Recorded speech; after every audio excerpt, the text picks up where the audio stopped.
Hi, this is Stuart Jenkins again with the video chronicles of Principia. A little feedback from my last video. Some people say it's a distraction to the leadership at Principia. I hope they're not paying much attention to me, and I trust they're not. Number two, critics are saying I'm just shilling for Principia and just putting a positive spin on everything and glossing over things. So I'm getting a little political heat from both sides of the aisle, I guess, which is I've been here before. um, I do believe that sunlight is a great disinfectant, and if you put your views out here like this, you're subject to criticism and critique. And I also think it helps drive discussions. A couple things I want to give you some feedback on from last things that I've learned since then. Those people that said I was shilling for the board really said I wasn't using my critical thinking skills and I needed to probe some questions. So the first question I asked was, are new market students allowed in the dormitories in St. Louis? The answer came back, no, they're not. Because it's in locus parentis, whereas the college, it's totally different because those are adults and they're making adult decisions. And so there is no new market students. Now I have to say I don't understand why this hasn't been communicated to all of us, especially those investing in things like the Simon Center. But more troubling to me is how do you say to this new set of principians, where the board has said we're going to treat everyone the same, not Christian Scientists, not New Market, but in fact, when it comes to the dorm, you can go to the dorm, you're not welcome. If we put it in a different time frame and said we're going to have separate drinking fountains and bathrooms, that would be unacceptable, right? So why is it acceptable to say you can or can't be in the dorm?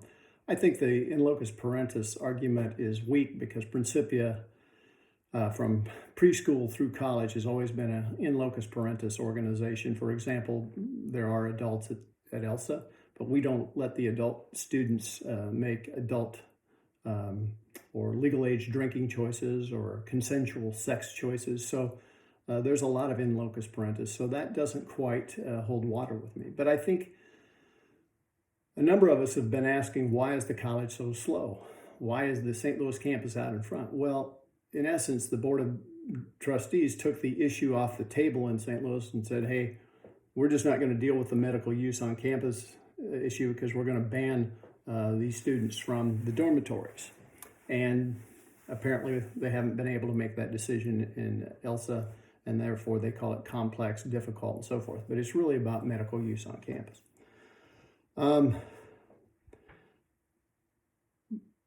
Most troubling about that, in my view, is that once again the Board of Trustees appears to be discriminating against a group of Principians who they've invited to the campus, who they're taking money for tuition, but these facilities are for us, those are for you. The students can't help but feel this separation or this differentiation. And I think it's problematic. Next question I asked was, is Principia going to continue to provide Christian Science and nursing facilities on the campus? The answer was, of course, yes. So the follow-up question was, is Principia going to provide medical nursing and medical care and medical facilities on the campuses? The answer came back, no. They said Principia is not going to provide medical care or services on the campus.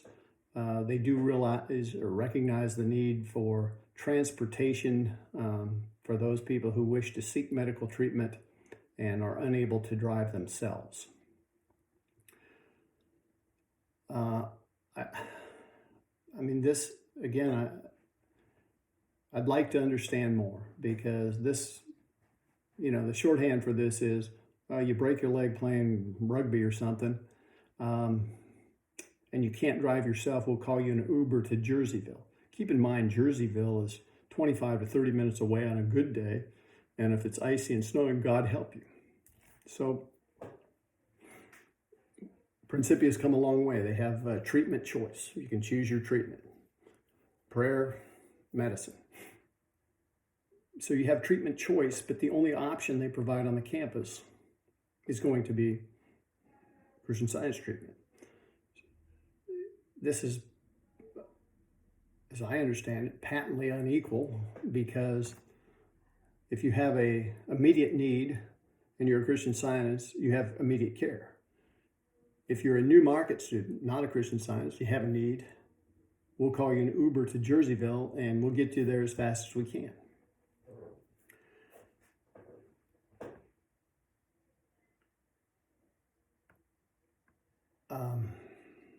I guess I am speechless on that, which I really am, but how do you tell a parent that? And the number one responsibility of a college administration and a board of trustees, every board of trustee member, their number one responsibility is the health, safety, and well-being of the student body. It's their number 1 through 100 or 1,000 priority. That's number one. And you also have to ask about the wisdom of that. I mean, I'm truly trying to understand how the board of trustees thinks that this is a good strategy, a winning strategy. Hey, Mom, we'll get them there as fast as we can, but we don't have any medical care available on campus.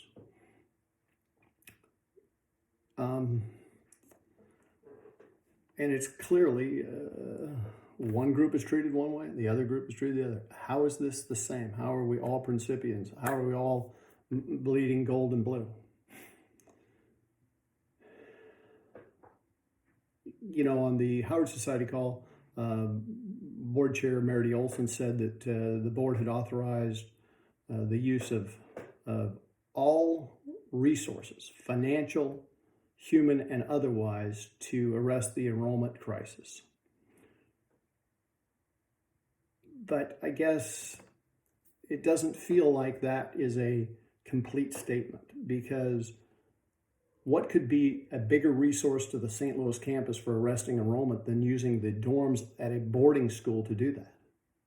It drives revenue, it drives enrollment, and it's certainly a resource. But we took that off the table while telling the donors we're using all resources. For me, the boarding program is important. You know, I came from Broken Bow, Nebraska, and a cattle ranch. I needed a boarding program. My dad couldn't move the ranch to West County. Without a boarding program, people like me, you know, would not have access to a whole person character education, the great, wonderful experience that I had at Principia. And those dormitories could be a tremendous local resource. Think if you're trying to recruit some talented students out of a tough neighborhood, or they have a tough family environment, or they're in difficult financial circumstances, or they need to learn the college prep study skills that the dorm is so salubrious at developing. It just seems challenging. We're going to use all resources,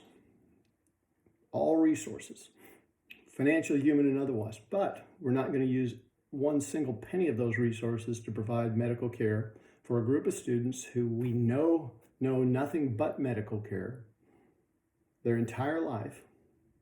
We want them to be full-fledged Principians. We want them to be members of our community and feel fully integrated. But if they have a healthcare crisis, we can't help you. But there's not even creative thinking around it. Well, if Principia, if it's so odious to provide medical care, and I understand why some would feel that way, you get 2,400 acres. Give away 2 acres on each campus. Ask donors to build a clinic so that Principia is not involved. Fund the clinic, and this is the healthcare system that's provided. Can't we?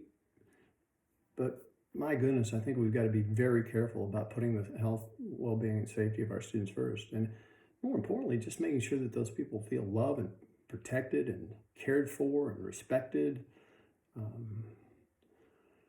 But this is the 800-pound gorilla that really has to be dealt with. You know, we've announced or heard the announcement of the pilot programs, but nowhere did we hear we're not providing medical care at the college. Nowhere did we hear the pilot program is just for day students. That's all sub rosa. And as a donor, I've been investing financially in Principia for 45 straight years, at least. Uh, we've been asked to support the Simon Center. The Simon Center, we're trying to raise $25 million. I think I've helped direct, hundreds of thousands of dollars, if not more, to that program. I've been telling donors that the reason to get engaged and new, refreshed, is the school's opening up.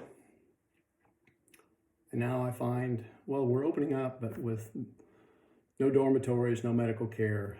And I think the donors deserve to know this, because to invest, we've got to say, well, is this a winning strategy, a successful strategy, or not? I think that's a fair trade-off for asking for our money. And it's this, if you're going to open up Principia, this 800-pound gorilla about whether or not we're having medical care, medical facilities on the campus, that issue has to be dealt with. The Board of Trustees gets to decide this, no question about it. But I think it would be really healthy to have an adult, collaborative, creative conversation around this topic. It seems so often that people that want to keep Principia open or open it up to non-Christian scientists are viewed as just absolutely attacking the religion or the faith or people's belief system. And I just don't think that's a healthy way to have this discussion. Principia's purpose is to serve the cause of Christian Science. It is not to save the cause of Christian Science. That's not the role of Principia, to save Christian Science.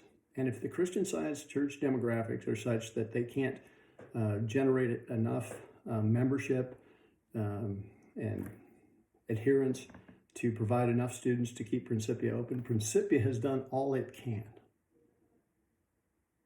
And you can make the decision to serve the last Christian Scientist and then go out of business. Or you can say, hey, in the interim, we're going to do our best to find a new way to serve mankind. But I'd like Principia to stay open, but it's not like, oh, look, Christian Science demographics are going through the floor. There's no joy in Mudville.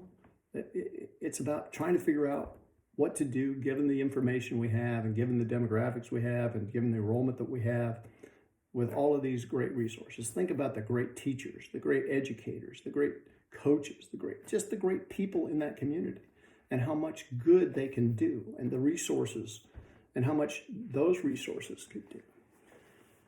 And it would just seem to me that